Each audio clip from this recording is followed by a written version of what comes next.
I walked in on my boyfriend. His face was unplugged. It was just outlets. Instead of high cheekbones, brown eyes, and a cute puckered mouth, there was a completely flat metallic surface full of holes. My boyfriend's face looked like a wall fixture, or maybe the back of a TV. I screamed and staggered against the bathroom's towel rack. Oh, Beth God. My boyfriend's voice came through a tiny speaker on his outlet face. He grabbed a fleshy oval he was drying in the sink and pressed it against his head. I could hear a snap and click as he thumbed his cheeks. Within seconds, his face was attached like normal.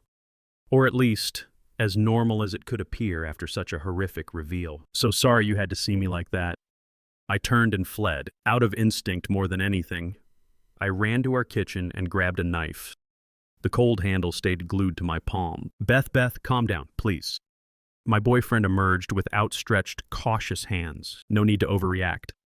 He stayed away from the glint of my knife. Where's Tim? I said, looking right into my boyfriend's eyes. What did you do with Tim? Beth, relax. I am Tim. I've always had this.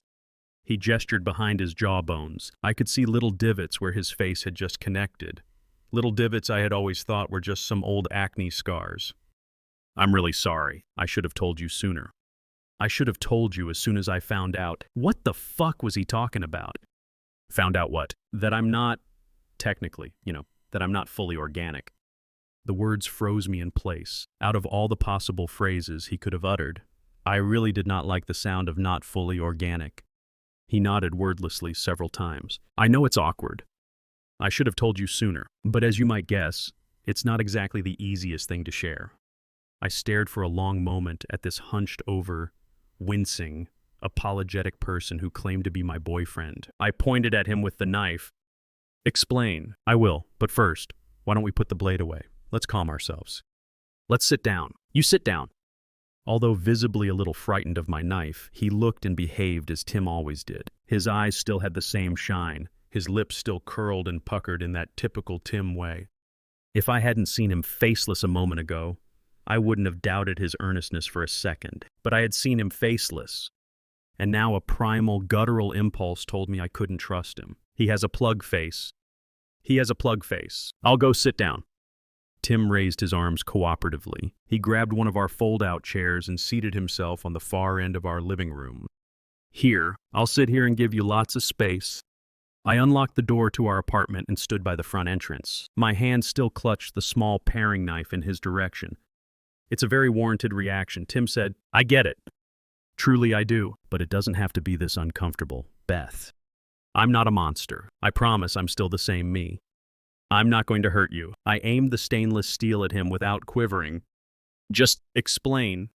He gave a big, long inhale, followed by an even longer sigh as if doing so could somehow deflate the intensity of the situation. Okay.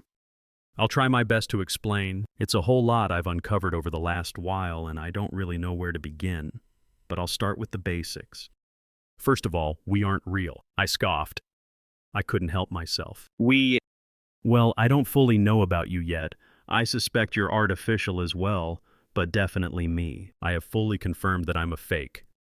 Goosebumps ran down my neck. With my free hand, I touched the area behind my jawline. I couldn't feel any indents. I've never had any indents there. A fake, I asked. A fake. A null. I'm not a real living person.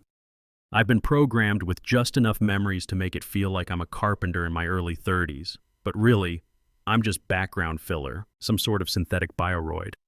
Every word he said coiled a wire in my stomach. There's a couple others I discovered online. Tim pulled out his phone. Fakes, I mean. Their situations are similar to ours. It's always a young couple sharing a brand new apartment. One they can't possibly afford. He let the word hang. What do you mean? I said. We can afford our apartment. Beth, I've never worked a day in my life. What are you talking about? Tim steepled his hands and brought them over his face. I've set GoPros in my clothing. I've recorded where I've gone. After I put on my overalls and wave you goodbye, I take the elevator to our garage, but instead of going to P1 where our car is parked, I actually go down to P4 and lock myself up inside a locker.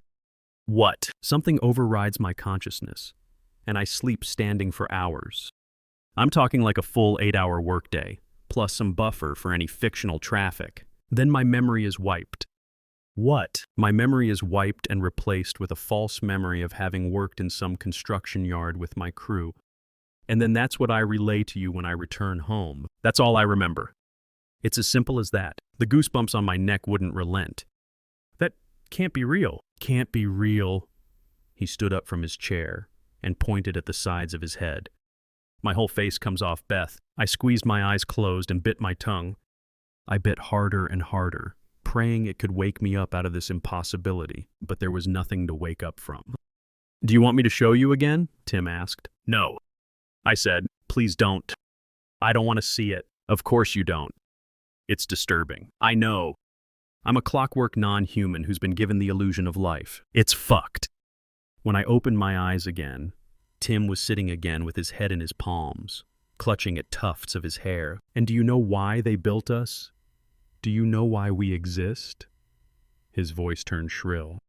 I swallowed a warm wad of copper and realized my teeth had punctured my tongue. I unclenched my jaw. It's for decor. We exist to drive up the value of the condominiums in the building. We exist to make something look popular, normal, and safe. We're background Bioroid actors in a living advertisement. I finally loosened my grip and set the knife by the front entrance.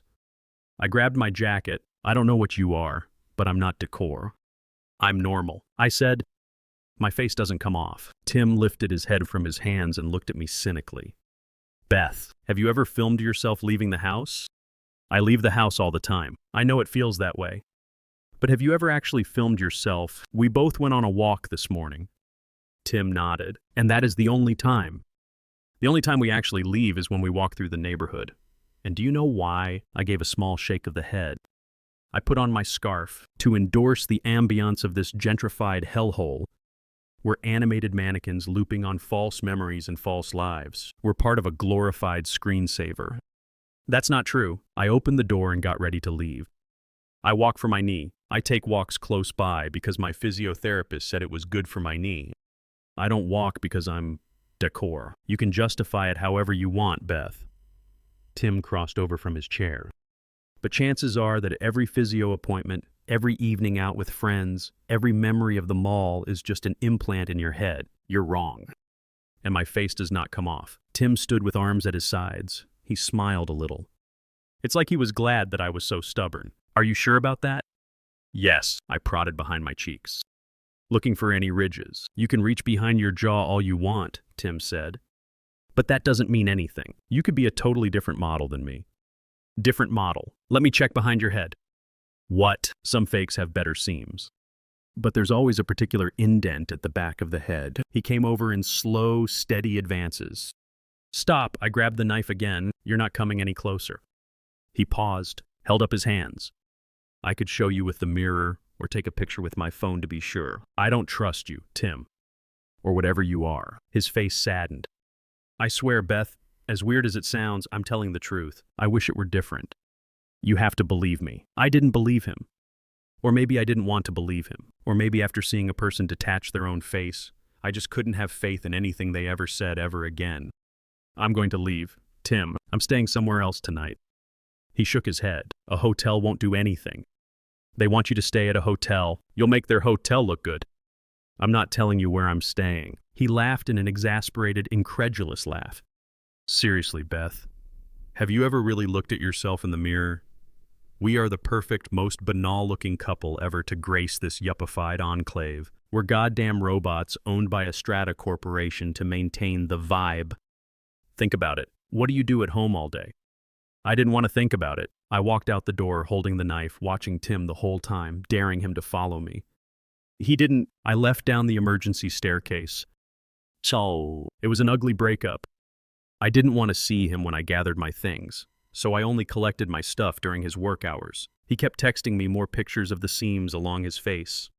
He kept explaining how all of our friends were perpetually on vacation, which is why our whole social life exists only via screens, because it's all an elaborate orchestration to make us think we're real people when we're really just robots designed to walk around and look nice. I called him crazy. I convinced myself that the plug face encounter in the bathroom was a hallucination. His conspiratorial texts and calls had gotten to me and made me misremember things. That's all it was. The whole plug face episode was a fabrication. He was just going crazy and trying to drag me down with him. But I was not going along for the ride. After many heated exchanges, I eventually told him as politely as I could to fuck off. I blocked him across all of my messaging apps. 5 months later, he got a new phone number. He sent one last flurry of texts.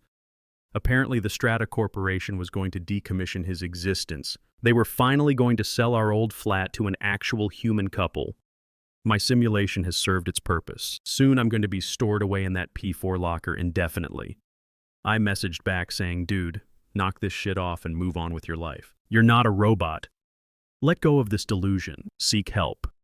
I texted him a list of mental health resources available online and blocked him yet again. Just because he was having trouble controlling his mania didn't mean he had the right to spill it on to me.